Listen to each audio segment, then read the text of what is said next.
चलो board examination के लिए क्वेश्चन नंबर 3, इस टाइप का प्रॉब्लम को कैसे बनाओगे। हर स्टेप जो हम स्टेप बतला रहे हैं वो स्टेप याद रखना, रिवीजन करोगे याद आ जाएगा। इसमें क्या करते हैं, रूल क्या है सो देखो, कॉलम वाइज फर्स्ट कॉलम में ए, सेकंड कॉलम में बी, थर्ड कॉलम में सी मल्टीप्लाई करेंगे। कॉलम वाइज मल्टीप्लाई करेंगे और रो वाइज कॉमन ले लेंगे। या कोई व्यक्ति क्या करेगा स्टूडेंट, रो वाइज मल्टीप्लाई करेगा और कॉलम वाइज कॉमन लेगा। हम कॉलम वाइज मल्टीप्लाई करेंगे तो पहले तो लिखना पड़ेगा LHS। तो देखो कॉलम 1 तैयार कर रहे हैं, ए इंटू कॉलम 1, कॉलम 2 तैयार करेंगे बी इंटू कॉलम 2, कॉलम 3 तैयार करेंगे सी इंटू कॉलम 3। तो क्या है बतलाए थे, जो तैयार करते हैं उसमें मल्टीप्लाई कीजिएगा तो बाहर उसको डिवाइड भी करना होगा। तो 1/ABC लिख देते हैं। चलो फर्स्ट कॉलम में ए मल्टीप्लाई करो, यहां मल्टीप्लाई नहीं करना है, इसको ब्रैकेट में ही लिखना। क्यों, क्योंकि आगे हम कॉमन लेने वाले हैं। इसमें ए मल्टीप्लाई करो, ए स्क्वायर बी, ये हो जाएगा सी ए स्क्वायर। यहां देखो A B square, B multiply कर रहे हैं B into B square plus 1 और ये सी बी स्क्वायर। फिर यहां देखो सी मल्टीप्लाई करेंगे ए सी स्क्वायर बी सी स्क्वायर, तो कॉलम वाइज मल्टीप्लाई किए। अब क्या करेंगे, कॉलम वाइज जब मल्टीप्लाई किए तो रो वाइज कॉलम कॉमन ले लो। फर्स्ट रो से देखो ए कॉमन हो रहा है, सेकेंड रो में बी कॉमन हो रहा है और थर्ड रो में सी कॉमन हो रहा है, वह ABC बाहर आ जाएगा। यहां पर ABC लिखोगे ABC कैंसिल हो जाएगा। तो क्या लिखोगे, ABC अपॉन ABC। अब चीज देखो यहां से फिर ये 2 नंबर वाला प्रॉब्लम आ गया। अगर 2 नंबर का क्वेश्चन पूछना होगा तो यहां से भी तुमसे पूछ सकता है। अब क्या करोगे, देखो पैटर्न को देखो, पकड़ो, लाना क्या है उसको देखो, और वह चीज मेरे पास आ रहा है। अगर मान लो कॉलम 1 कॉलम 2 कॉलम 3 को प्लस कर दोगे तो ये तीनों आपस में प्लस होगा, यह तीनों आपस में प्लस होगा, यह तीनों आपस में प्लस होगा। जब ये प्लस होगा तो आएगा क्या, 1 प्लस ए square plus B square plus सी स्क्वायर। यहां भी 1 प्लस ए square plus B square plus सी स्क्वायर, सेम चीज आएगा, उसको लिख दो सी स्क्वायर। और यह जैसे है वैसे इसको रहने दो। नियम है पहला कॉलम में एक ही चीज है ना, उसको हम लोग कॉमन भी ले सकते हैं। 1 प्लस ए square plus B square plus सी स्क्वायर कॉमन लोगे तो यहां बचेगा 1 1 1 बी स्क्वायर प्लस 1, ये बी स्क्वायर या सी स्क्वायर प्लस 1 हो गया। अब आइए एक्सपेंड करने के पहले कम से कम 2 जीरो लाना है। देखो यहां पर सेम है या नहीं। अब रो में आओ, first row second row third row सभी में सेम है कि नहीं। तो जब फर्स्ट रो से सेकंड रो को माइनस करोगे तो 1 - 1 0, 1 - 1 0, 2 जीरो आएगा। उसके बाद एक्सपेंड कर देंगे। चलो ऑपरेशन लिखोगे, R1 तैयार करना है R1 माइनस R2 और R2 तैयार करना है R2 माइनस R3। माइनस करने के बाद जो होगा उसको लिख दो, determinant equal to 1 plus A square plus B square plus C square लिख दिए। अब यहां देखो ये 1 - 1 0, बी स्क्वायर माइनस इतना -1, c square minus c square 0, 1 - 1 0, b square plus 1 minus B square plus 1, c square minus c square plus 1 -1, ये ऐसे ही रह जाएगा 1bc स्क्वायर प्लस 1 आ गया। चलो अब कॉलम 1 को लेके एक्सपेंड करोगे तो ये 0 प्लस 0 माइनस 0 प्लस 1 इंटू ये कैंसिल होगा तो यही बचेगा। तो डायरेक्ट क्या लिख दोगे, 1 प्लस ए square plus B square plus सी स्क्वायर इंटू ये 1 इंटू ये लिखोगे -1 0 1 -1।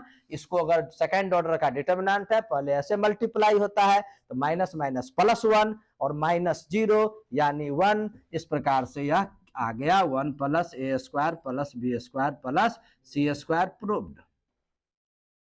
अब क्वेश्चन नंबर 4 देखो, 4 को प्रूफ करते हैं तो पहले लिखेंगे प्रूफ। इसको बनाने के लिए क्या करोगे, देखो ये देखो 1 1 1 सभी सेम है ना। तो आराम से यदि मान लो कॉलम 1 में से कॉलम 2 को माइनस कर दोगे तो 0, कॉलम 2 से कॉलम 3 को माइनस कर दोगे तो 0।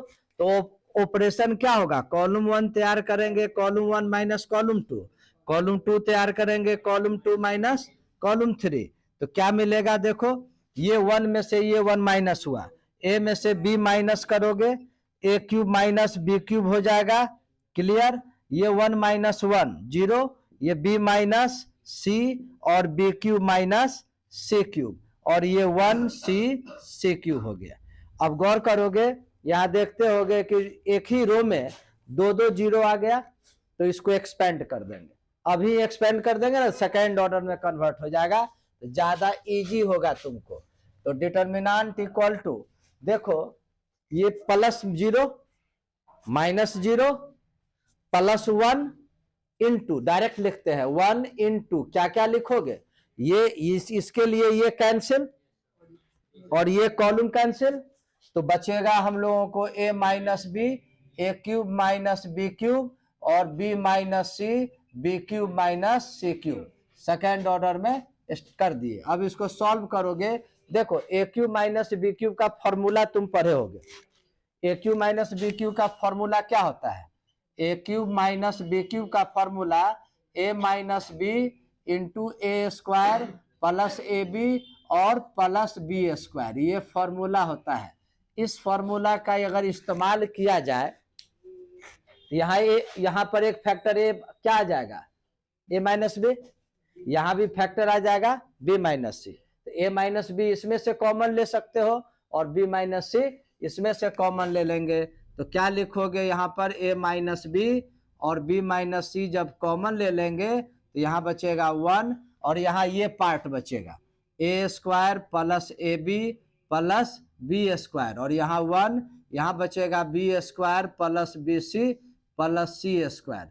अब ये सेकेंड ऑर्डर का डिटरमिनेंट में क्या रूल है, इसको ऐसे मल्टीप्लाई करते हैं, फिर इसको ऐसे मल्टीप्लाई करते हैं, तो a minus B minus c, और इसको ऐसे मल्टीप्लाई करोगे तो b square plus b c plus सी स्क्वायर। गौर करो बीच में माइनस होता है फॉर्मूला में, माइनस के कारण सभी का साइन चेंज करेगा, minus A square minus A B minus B square, ये बी स्क्वायर कैंसिल। फैक्टराइजेशन करने के लिए क्या करते हैं, ये B C minus A B को एक साथ लिखो और इसको एक साथ लिखो, तो ये हो जाएगा A minus B into B minus C.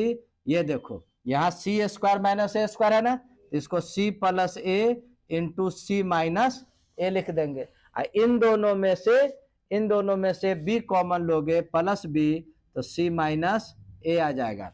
C minus ए दोनों में से कॉमन होगा, तो ये determinant equal to A minus B minus C minus A. जब सी माइनस ए को कॉमन लोगे, गौर करते होगे, तो यहाँ बचेगा सी प्लस ए और यहाँ बचेगा बी, सजा दोगे तो ए प्लस बी प्लस सी।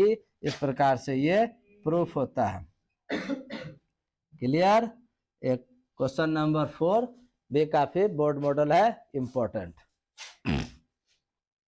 ये लॉन्ग में कभी का पूछता है बिहार बोर्ड में, लेकिन क्वेश्चन बहुत ही इंपॉर्टेंट है, हो सकता है 2 नंबर में भी पूछ दे। लिख देते हैं, let determinant equal to 1 plus X square 1 X square 1।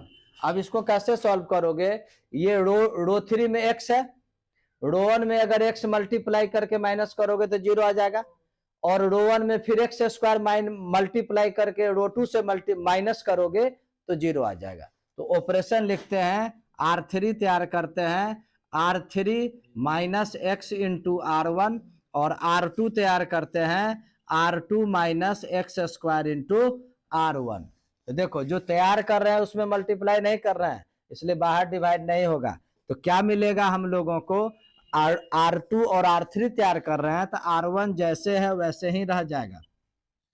अब R2 में आओ, R1 में एक्स स्क्वायर मल्टीप्लाई करना है, तो एक्स स्क्वायर मल्टीप्लाई करोगे तो एक्स स्क्वायर माइनस ये x square minus x square 0, यहाँ 1 माइनस इसमें एक्स स्क्वायर मल्टीप्लाई किए हो तो क्या होगा 1 माइनस एक्स क्यूब, यहाँ पर x minus X to the power 4, चूंकि एक्स स्क्वायर मल्टीप्लाई किए।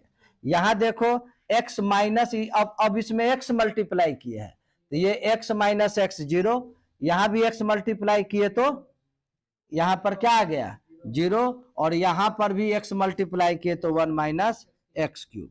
अब देखो कॉलम 1 को एक्सपेंड करोगे तो आराम से बन जाएगा, तो डिटर्मिनेंट इक्वल टू 1 इंटू क्या बचेगा इसके लिए, ये कैंसिल और यह कॉलम कैंसिल, ये 4 बचेगा।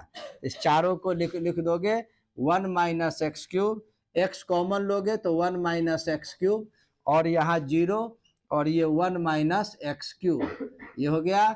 और बाद बाकी -0 +0, ये सॉल्व करोगे मल्टीप्लाई करोगे तो 1 माइनस एक्स क्यूब का होल स्क्वायर -0। इसीलिए बोले एक बार ये लॉन्ग में भी पूछा है, लेकिन ज़्यादा चांस है ये 2 नंबर का भी